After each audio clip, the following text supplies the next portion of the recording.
A couple days ago, I asked my friends on Discord which theme of vlog they prefer to see, and urban fantasy won by a mile.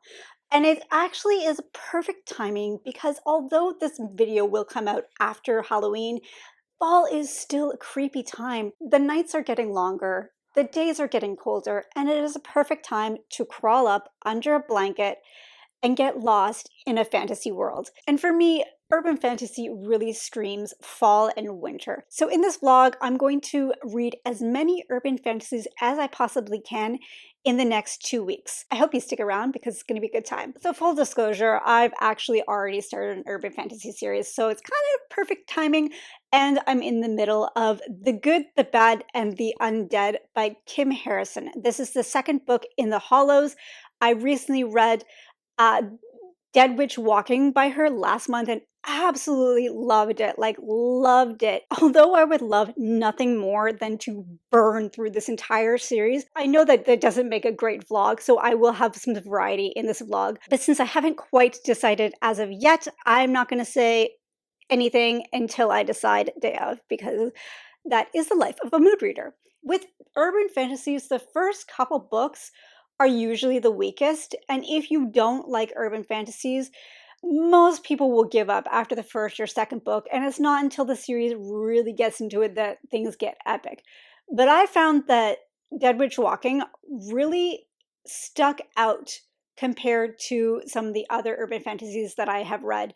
Not only for the premise of following a witch instead of like a shapeshifter or a vampire, you are following a witch who's actually not very good at being a witch.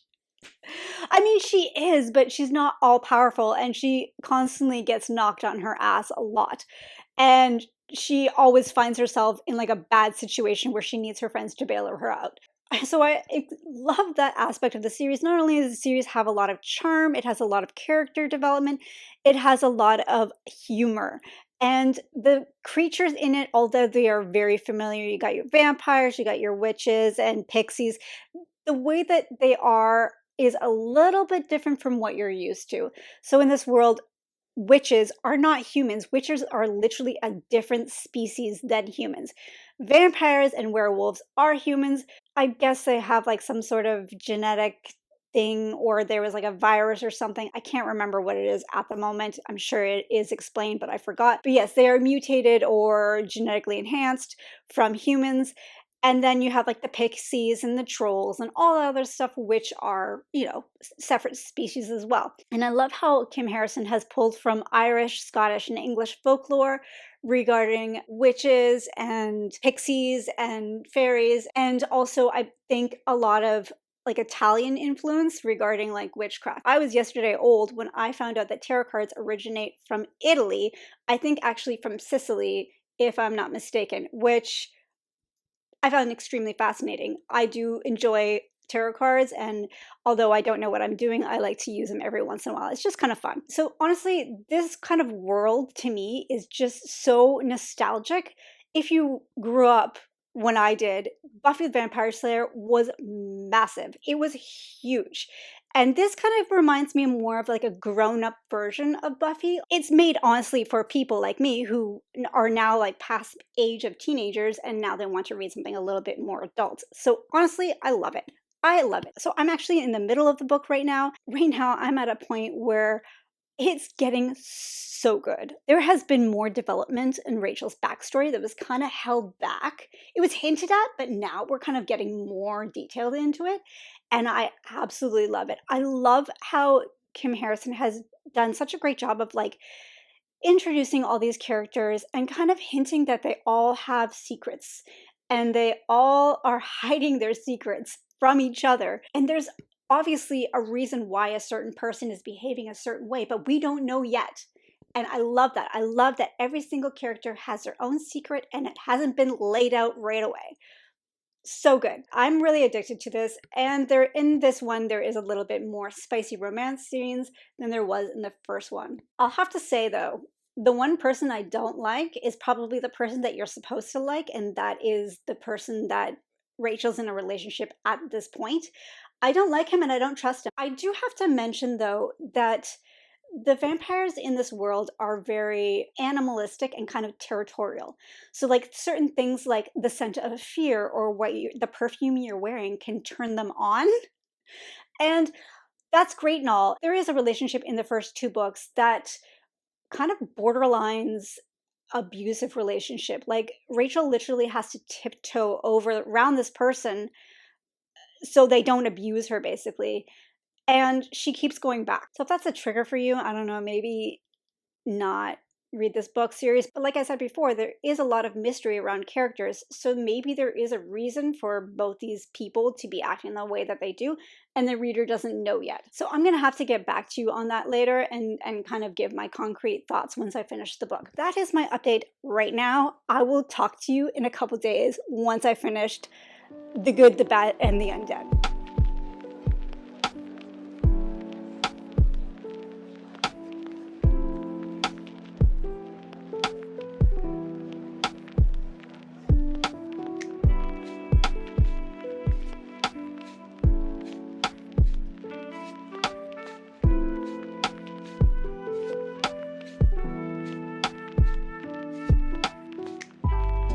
So a bit of a warning for this video. I have really bad allergies right now, so you will be seeing me scratch my nose a lot. I'm sorry if that grosses you out, but I don't even know that I'm doing it. It's driving me crazy, so I'm so sorry. Fall in southern Ontario is such a confusing time. You can go one day from it almost being snowing, wearing your winter jacket and hats and gloves, to the next day where it's like summer and you're wearing shorts and t-shirts for like 2 days, and then it goes back to being cold. The weather is just so confusing, and it's like no wonder everybody is getting sick. Last night I went to bed with socks on because I was so freaking freezing cold. This morning I woke up and it's 20 degrees, and I went out wearing a jacket only to sweat to death. So here we are.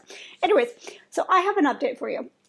And the update is that I finished The Good, the Bad, and the Undead last night and absolutely loved it. I actually stayed up a little bit far too late than I should have, but I have no regrets, like none. This series may go on to being my favorite urban fantasy series, so it may take the place of Kate Daniels at the top. Although I love Kate Daniels and Mercy Thompson, I find that they're kind of fall in the same category almost. The way that the stories progress, the character development, how quick the stories are, even the format, I feel like they're very, very similar. Whereas like the first few chapters are almost catch up to the entire series. For books that are like less than 400 pages, that's not necessarily a great thing, because if you're spending like 50 chapters playing catch up, but like whatever the remaining chapters is the story, and then it ends. So it's just like you don't really get very much time to sit and marinate in the story and marinate with the characters.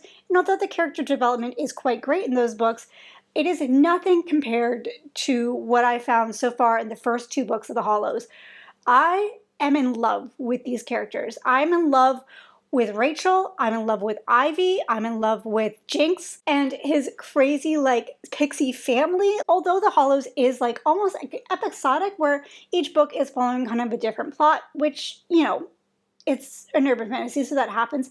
But I felt that the way that it continued on was like almost like it continued on from the previous story, as opposed to this happened and now this has happened. It's like this happened and now because of this is happening. So I felt that progression was very satisfying. Okay, so the way that the plot is laid out, it's not like Rachel has this mystery and XYZ and whatever happens and then she solves the mystery. That's not how it's laid out. Yes, there's a mystery.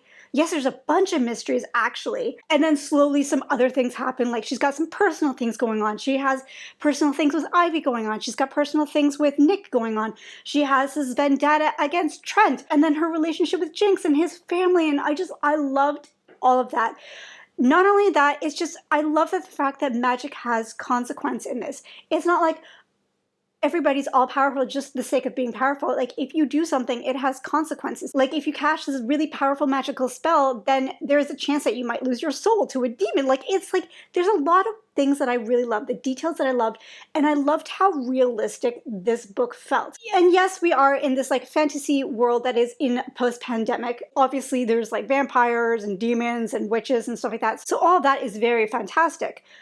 But then you actually have like a woman dealing with some traumatic events in her life and a roommate who's also dealing with traumatic events, and they're like almost near toxic relationship. And there was a lot of character growth for Rachel during this entire book. She started out with a very like almost tunnel vision regarding certain things, and she changed her opinion, although she still feels certain ways about certain people, but she's willing to work with it. And the things that happen in this, how they affect relationships, I loved all of that. I loved it. It wasn't like, oh, this shitty thing happened and it affected our relationship, but that's okay, we're okay. No, like it's like this shitty thing happened and now our relationship is very strained. That was handled so well. I feel like this clip is going to be so choppy because I'm struggling to like put my thoughts into words. I wouldn't say that I enjoyed this part, but I really appreciated and respected how the author handled certain topics such as addiction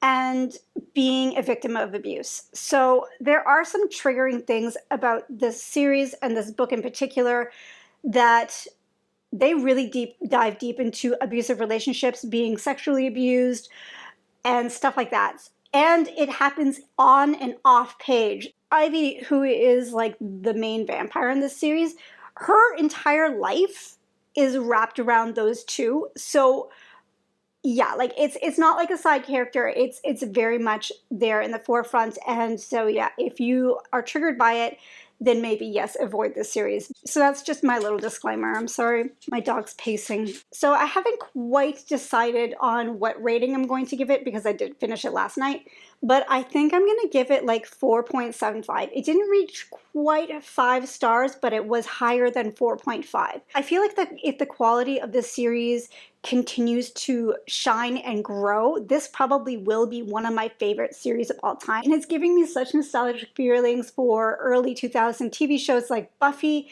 and a lesser known Canadian show called Lost Girl, which I absolutely love and I highly recommend if you enjoy urban fantasies.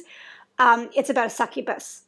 So it has definitely a different spin to everything else. So it totally reminded me of those two, and I absolutely love those two. It actually reminded me more of Lost Girl than anything else. I forgot to mention this before, but I am buddy reading this with a couple of friends on Discord.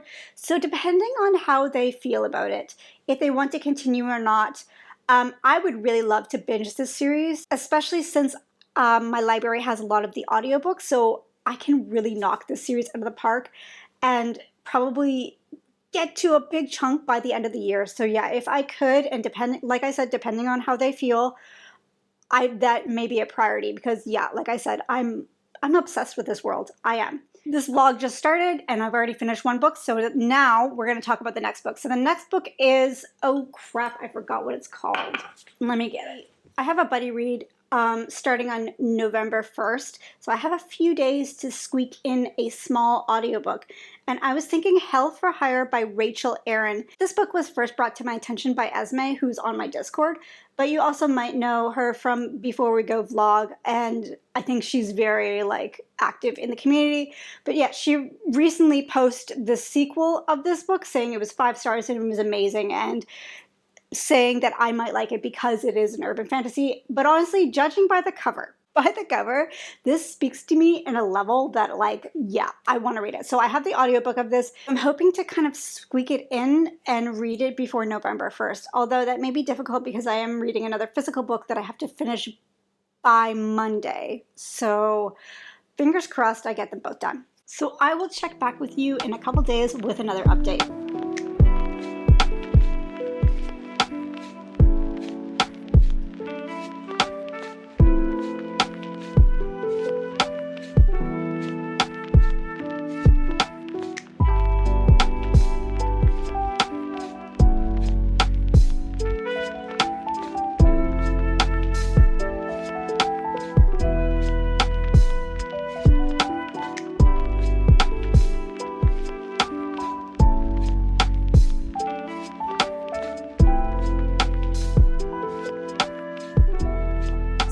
Every time I sit down to talk to you guys, I have a coffee in hand, and I don't actually drink that much coffee, but I guess I like to film in the morning, and that's when I drink my coffee. But today is actually, it's 2:30, and today's actually Halloween, but I thought I'd quickly sit down with you guys while I have a couple minutes. I did have like laser surgery on my gums. So that's why it looks like there's gum, but it's not. It's just like a Band-Aid. But anyways, yeah. So a couple years ago, I had braces, and because they were adult braces, my teeth have decided that they don't like to be straight, so they keep shifting. So every day I have to wear a retainer when I sleep. It's just annoying. So my dentist thought it would be a good idea to do a laser thing. I'm kind of regretting it now because it hurts like hell. So that's not fun. So last night was a really good TV watching night. I watched the last 2 episodes in Agatha All Along. This is on Disney Plus. And my entire October month has been filled with witches. And it's just, it was such a perfect ending to the October month to have that season finale, and I loved it. I loved every minute of that series, and I highly recommend checking it out. Yes, you do kind of have to watch WandaVision and possibly other Marvel movies, but this one felt self-contained. And it was all about the witches and the Salem witch trials and all that stuff, and I freaking ate it all up. I'm so sad that this series is not continuing, but it does set up the story and some of the characters to continue on, as Marvel does, because that's, you know, they're machines, so they gotta keep going. But I'm so excited because I loved some of the characters that we're introduced to. Aubrey Plaza's character, like, she was made for that role. But anyways, let's talk about book updates. Hell for Hire. So I'm probably about chapter 12 right now. I can't remember, but I'm made a big chunk in the audiobook, and it is not exactly at all what I thought it was going to be. I thought it was going to be an urban fantasy about demons, but it is an urban fantasy as in, like, it's a modern day setting. They use cell phones, they use the airport, they play video games, wear modern clothes. The world is not really in modern times. I mean, it is, but it's like, it kind of reminds me of like Harry Potter, where Harry Potter is set in our worlds, but then there's like this magical world that we spend most of the time in. And that's how it kind of feels. And I was not expecting that. Not saying it's bad, but I just wasn't expecting it. The thing is, I'm listening to the audiobook and I'm not the biggest fan of the audiobook narrator. There's 2 POVs, and most of the story is told through the female POV, which is like the demon, who I love. I think she's a really awesome character. And the second POV is a male witch who kind of reminds me of somebody, and I can't quite place who it is, so I'll have to update you there. So the story is about the witch who hires the demons to basically act as a bodyguard while he grows a forest that I think is going to be his home. I can't quite remember what it is, but he's growing a forest and he needs the protection because other wizards, is it wizards? No, sorcerers. Otherwise, sorcerers will attack him, and he needs to do this like uninterrupted. So he hires these demons to protect him. I really like the world that we're introduced to. It's very unique. So 5,000 years ago, this guy named Gilgamesh, who, you know, I guess is in history and stuff like that, was a sorcerer and basically capitalized on enslaving demons and create this world where like the sorcerers are like the rulers, and they make up all the rules and the laws and all that stuff, and everybody else has to abide by that. So that's all cool. I really do love the demons in this. There's different types of demons, but they're not like the hell demons. They're more like magical beings that just happen to have horns and magical powers. But what I wasn't expecting was how much this book feels like a slice of life or a cozy fantasy. Right now, everybody is craving cozy fantasies. Everybody loves slice of life stuff. And for me, I've never liked slice of life. Unless it's manga form for some reason. I'm okay with it in manga form. But like the rest of it, like reading about it, I get bored. And it's not something that I like. I can appreciate and I respect, and I can understand why everybody likes it, but for me, it just doesn't work. So I wasn't really expecting this book to be that. So that kind of like threw me for a loop. But where I am right now, the story is picking up a little bit. We're getting broader scope of the world and the characters, and there's a little bit more action happening. So I'm really enjoying that whole thing. As of right now, I am liking it, but I am not loving it. So, okay, so I gotta go pick up my kids now. So I'll check back with you in a little bit with my final thoughts on Hell for Hire.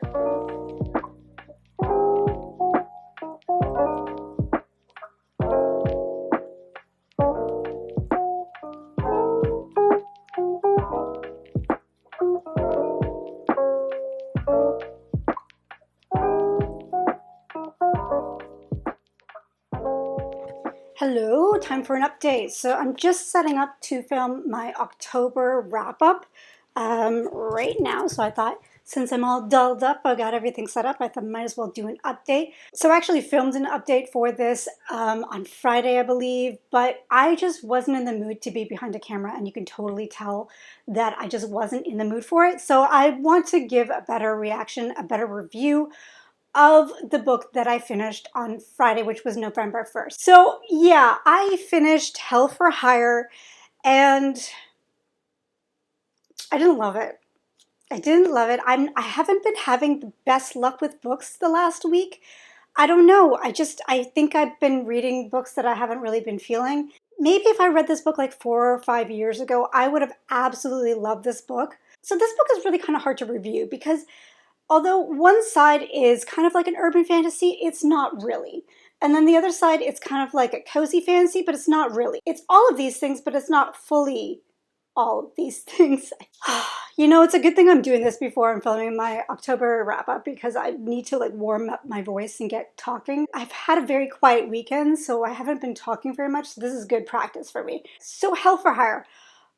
There are so many things I absolutely loved about this book. I loved the demons. I loved how the demons aren't bad. They're just another magical creature. They're just something out there like a vampire or a troll or a witch.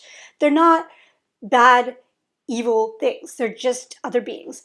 And I really loved that. I thought that was a nice spin. I liked the witches. I loved how the witches pull from nature. Their magic is fully based on the earth, and the stronger they are connected to the earth, the stronger their magic is. And I loved that. Loved that. But between the shortness of the book and the audiobook narrator, I felt like I wasn't able to settle into the story. Although the production of the audiobook was really good, like you could tell it was done well, I just felt that the narrator's voice did not fit the tone of the book. Because of the narrator, I feel like it gave it more cozy tone to the book, and I'm not sure if that was intentional or not. Like, I'm not sure if this is supposed to be like an epic fantasy mixed with cozy fantasy. Like, I'm not sure what it's supposed to fall under. And I was a bit confused by that because one character, the witch character, everything about him was like cozy. Like he would just sit there and make potions, and then they would just sit and talk about things, and then he would cook dinner, and like it was just very cozy. His whole aesthetic, everything about him was just very cozy. And then we have the demon character where she's fighting battles and she's getting beat up and she's like struggling to survive.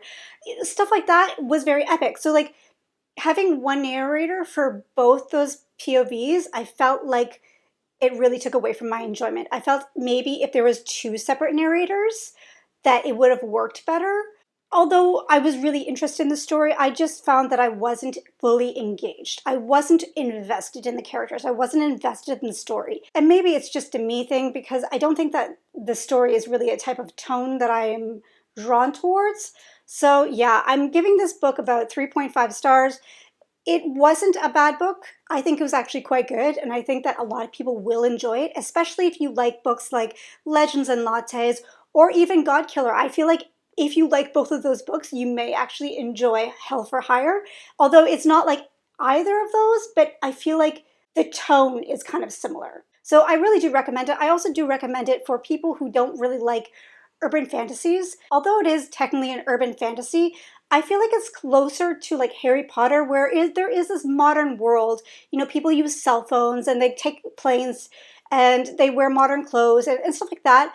But then there is like this whole magical realm that is hidden from modern society. But most of the book is spent in that magical realm or with these magical creatures. It's not really spent in our modern society. So if that makes sense. So if you're looking for something like Harry Potter, but you want a little bit something more adult, I really do recommend this book. I'm pretty disappointed that I didn't love this book, but there is another book in this series. And I think it's an ongoing series, but there's one more book that's out. And if I decide to read it, I think I'm going to read it physically and just skip the audiobook because yeah, like I said, the audiobook just really didn't work for me. So that's unfortunate. So I have time to squeeze one more book into this vlog, and I'm going to read, oh my God, There's dust all over it. I'm going to read The Bone Season by Samantha Shannon. Samantha Shannon.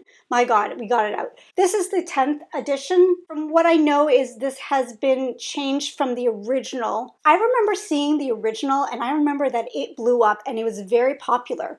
But I don't know what happened, but it's not popular anymore and nobody talks about the series at all.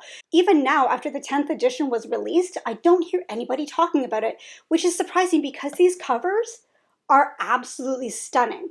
I actually got the audiobook on sale through Audible, so I will be listening to this via audio. I really don't know much about this series besides it is like kind of like an urban fantasy, but not quite in the sense that, you know, vampires and witches and stuff like that, the ones that I've read in the past. But it is set in England during modern times, and I don't really know much about it besides the magic is like aura based, because I remember reading Samantha Shannon suffers from really bad migraines and she has auras, which funny enough, I also get those as well. So I was really intrigued by that. So that's kind of why I picked it up because of this. So I don't really know much about it. I'm really hoping that I end this vlog on a high note and I really do enjoy this book. So I will check back with you in a little bit with an update on The Bone Season.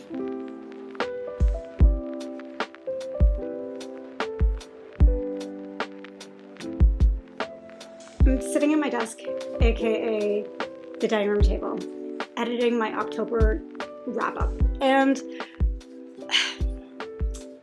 it's not the best. It's not the best. I was in not the greatest mind space when I was filming it, and I was stuttering and tripping over my words and struggling to find my words. So there's a lot of cuts. And with my videos, there will be a lot of cuts. One of the reasons why I started this channel is because I suffer from speaking in public. So I have a lot of anxiety speaking in public, even if it's in front of a camera, sometimes even in front of people that I know very well and I'm just not super comfortable with. I will stutter, trip over my words, forget my words. So yeah, like for filming, sometimes it's difficult because even though I know what I'm talking about, even though I know what I want to say and how I want to say it, sometimes the words just from here to here, they get lost. So there's a lot of cuts in my videos, and there will be cuts in my videos because that's just how I am, no matter how much I practice what I'm going to say, no matter what I'm going to write down. It's just how my brain works. I wish I could be one of those YouTubers that just has a whole video that's completely uncut and they are perfectly coherent and clear, but that is not me. I'm a fucking mess. Okay, updates. I am reading The Bone Season. I'm listening to the audiobook. The audiobook is pretty good. I'm very impressed with that. I'm about 100 pages in. And, you know, when I started this book, I wasn't sure what to expect because I've heard a lot of like random things about this book. And so I wasn't quite sure what to expect, but I knew that it was an urban fantasy, which apparently it is not. This is not an urban fantasy. I mean, there is like a little bit in the beginning. It is our world, but it's like an alternative universe 50 years into the future, or 25 years, I guess, from now, because, you know, it's I think it's the 2050s or something like that. So it is in the not so distant future. I was very surprised by that. And actually, I quite enjoyed it because it gave me very much like almost 1984 vibes. The way it was kind of like a dystopian, but like people are very monitored. There's like PA reminders, remind you to be a good citizen. And while I was listening to this, I'm like, you know what? It's not much different from where things are right now. That's a whole nother bleak conversation. That whole thing was very cool. And like the idea of clairvoyant people, like psychics and clairvoyants, clairsentients, you know, like people with like read tarot cards, stuff like that. People with like the sixth sense are like considered outlawed. If you are one of those people, you either are arrested, prosecuted, and I think executed, or you choose to work for them and be kind of like an enforcer. So that was all very interesting. And then the story quickly, and I mean quickly, took a turn. And we entered this part of the story that I like was not expecting at all. I was just like, wait, what is happening? The way that things happen in this book, it happens so like nonchalantly. Like something big happens and it's just like, oh yeah, that's that weird thing that just happened. But anyways, I'm just like, wait, let's stop and talk about this big, huge thing that just happened that is like literally should be blowing your mind. So that kind of threw me for a loop. The other thing that throws me for the loop is Samantha Shannon does not hold your hand at all. She just throws you right in and it's just like, figure it out. I'm not explaining this world to you. You gotta figure it out.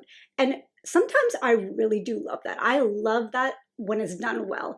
But here, I'm so freaking lost.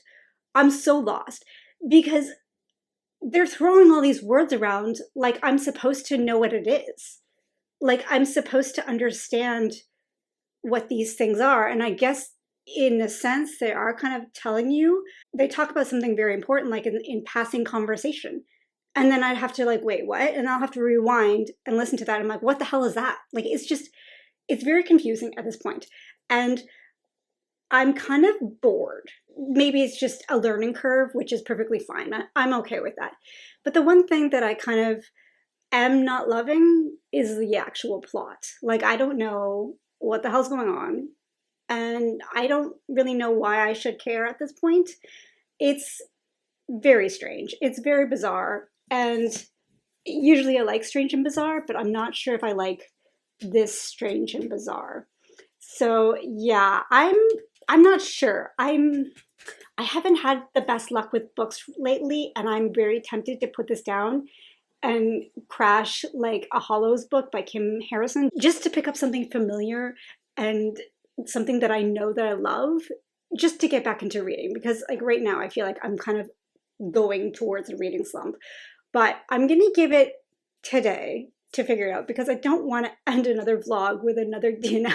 Like it's just, I feel like that's just my curse right now. I'm very curious to see how the 10th edition is different from the original, like what was changed. So yeah, so if you know, comment down below and let me know, or maybe not, because then that's kind of spoilers. After I read this, I'm probably going to do research to figure out what was changed because I'm very curious. The other thing is I can't stop staring at these covers. Like I'm secretly hoping that I love this because I do want to collect all these covers because they're freaking, honestly, they're probably one of my favorite covers out there right now. I just love this whole color scheme and all the detail in it is just, yeah.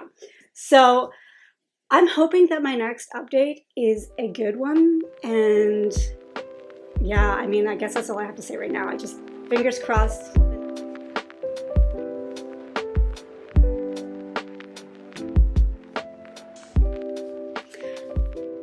Hello, it's time for an update. So I'm just getting ready to go to the dentist because there's some issues with my gums after the laser gum surgery.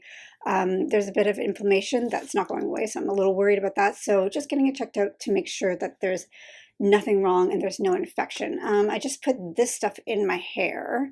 It's coconut oil. It kind of helps with the frizzy hair because I have very staticky hair. So that really helps. And I'm too lazy to curl or style my hair. So this is how it's going to be. All right, update time. So I finished Bone Season yesterday, and I'm still not sure how I feel about the book. I think that there is so much about this book that is absolutely phenomenal. Like the idea of everything is so crazy cool. I loved the world. It's so confusing and there's so much going on. Like honestly, so much going on. It can be very confusing and it's very easy to get lost, but I can't help but to admire the world that she's built. But with all that said, the story didn't really grip me. And it felt like a very early 2010 kind of book, which it was essentially, and then it was rewritten. This is funny because this is supposed to be an urban fantasy vlog, but is barely an urban fantasy vlog. It does take place in like our world, but it's in the future, like 25 years in the future. So like, and it's like almost like an alternative reality.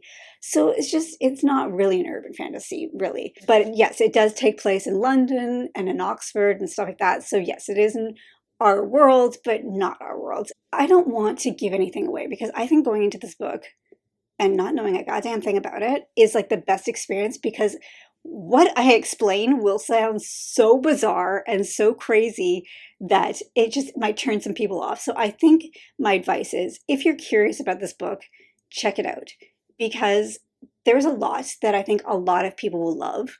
And I'm very surprised how underrated and underhyped this book is, considering how popular her other books are. I can't remember what the two beautiful covers. They're very popular, so I'm very surprised that with like these new editions and this new covers and everything, nobody's really talking about it, which really boggles my mind. Okay, so the thing is, although the story was really cool and the writing was absolutely beautiful, she has very beautiful writing. I felt like it was the same kind of experience that I got from Leigh Bardugo and from V.E. Schwab's. I can respect the hell out of their writing. I really like their ideas, but there's just something within the pages that just doesn't work for me. And I feel like this book kind of falls in that category.